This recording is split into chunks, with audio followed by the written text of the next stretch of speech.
Il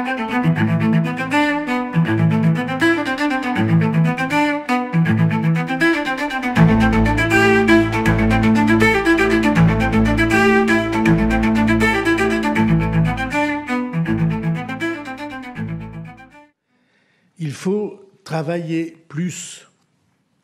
Il faut que toute la nation travaille plus pour produire et pour que l'activité du pays dans son ensemble soit plus importante dans l'année et pour que la situation de la France s'améliore.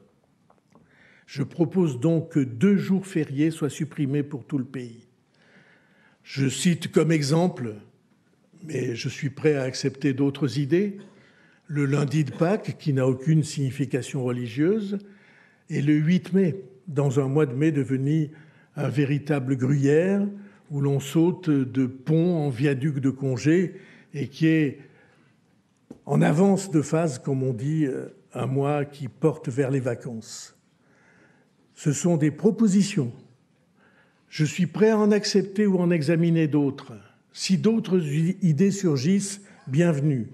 Et nous pourrons voir. Mais vous voyez bien que ça n'est pas du tout la même chose pour les spécialistes parlementaires que d'autres idées qui avaient été proposées l'année dernière, qui était qu'il y ait pour chaque travailleur une journée de solidarité dont on ne vérifierait pas vraiment si elle est accomplie ou pas et qui se traduirait uniquement par des prélèvements sur les entreprises. Ce n'est pas du tout la même chose.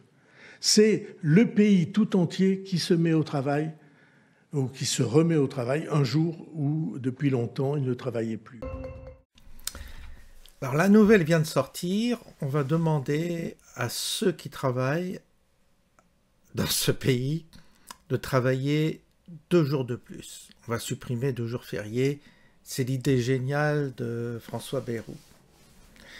Une idée absolument géniale parce que grâce à ça, on va régler le problème de la dette de la France.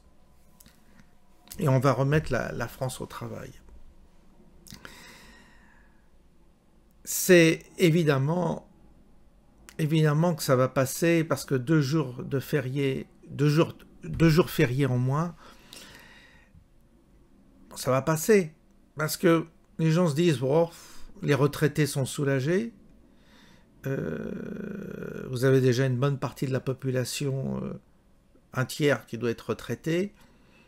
Les jeunes, ils s'en foutent. Et les assistés s'en foutent aussi.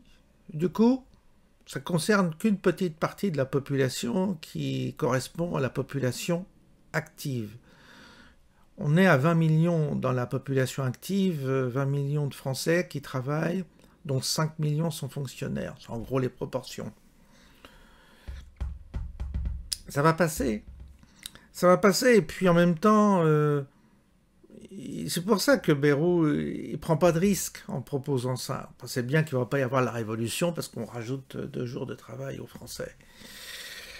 On sait très bien qu'en France, on sait très bien qu'en France, il y a, il y a beaucoup de jours fériés. Et puis il y a tous ceux qui ont des jours fériés supplémentaires à cause de leur religion. Ils cumulent. Ils cumulent les jours fériés catholiques et les jours fériés musulmans. Ça, je l'ai vu dans l'administration. Donc, c'est open bar quand vous êtes musulman. Mais quand vous êtes en plus musulman ou juif, je crois, les juifs ont le droit aussi à leurs jours fériés. Donc, on cumule tout, quoi. Vous êtes d'une autre religion que la religion catholique. Vous prenez les jours catholiques, mais vous prenez ceux qui correspondent à votre religion. C'est comme ça dans l'administration. Et donc ce pays est à la ramasse complètement, évidemment, parce qu'on ne va pas résoudre la dette avec ce genre de mesures. Ça tombe sous le sens, il n'y a même pas besoin de le dire, même, c'est tellement évident. Mais c'est symptomatique d'un état d'esprit de la classe politique qui, elle, s'octroie des congés énormes, des augmentations de salaire, des augmentations, des privilèges. Il s'en prend toujours, c'est le petit Français qui bosse, qui doit toujours... Alors, le petit Français, le petit gueux, là, il ne peut plus prendre sa voiture avec les ZFE, enfin ça va, c'est suspendu, mais ça va retomber. Il ne peut plus fumer sur la plage, donc sa clope, il ne peut plus la fumer sur la plage. il y a des radars partout, donc il se prend des prunes de partout, parce que s'il roule à 53 au lieu de 50, et s'il roule à 31 dans Paris au lieu de 30, il se prend une prune, avec des points en moins, certainement, tout.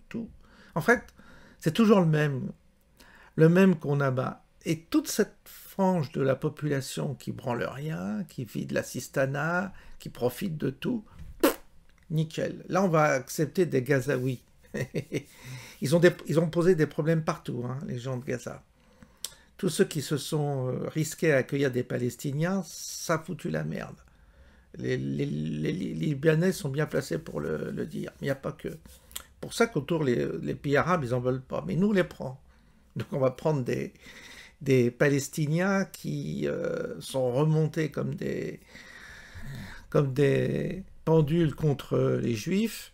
Donc le petit Juif en France, il va dérouiller si les Palestiniens arrivent. Parce que le problème, c'est qu'on joue les apprentis sorciers aussi, là. Parce que les Juifs français, ils y sont pour rien de ce qui se passe en Israël. Mais les Palestiniens qui vont revenir en France, ils vont vouloir se venger. Ils vont s'en prendre à qui? Aux Juifs en priorité, c'est logique. Donc ça va créer un sacré bordel dans la France. Et c'est pour ça que le chaos, il va finir par arriver. Parce que vous ne pouvez pas avoir symboliquement, je ne pense pas que les gens, quand je vous dis que ça va passer, je ne sais pas, mais c'est compliqué d'avoir une population qui accepte comme ça tout le temps de payer plus, alors que vous avez tout qui se dégrade dans le pays, la santé, les infrastructures. Là, j'avais un livreur d'Amazon, il me dit, mais il vient de Colombie. Et le gars, il me dit, mais les routes en France, elles sont pourries. Bah oui, ils sont pourris, mon gars. J'ai dit, il faut y retourner en Colombie, parce que là, il ne faut pas rester dans ce pays de merde.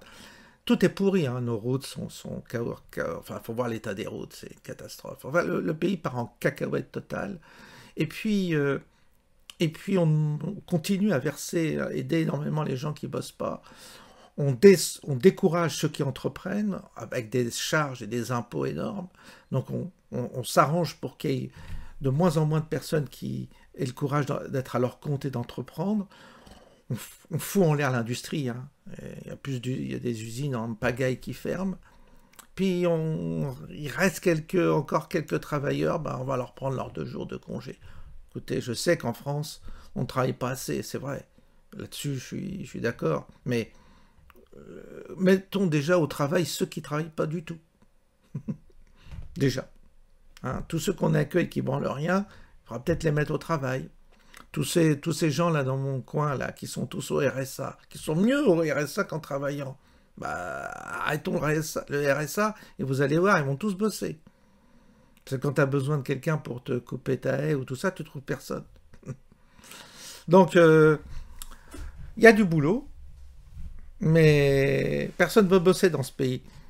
Alors, on va retirer 2 jours de congé à ceux qui bossent encore. C'est le pompon. Bref. Tout ça est ridicule. D'ailleurs, Bayrou m'a dit, il bossait pas, lui. Il bosse pas.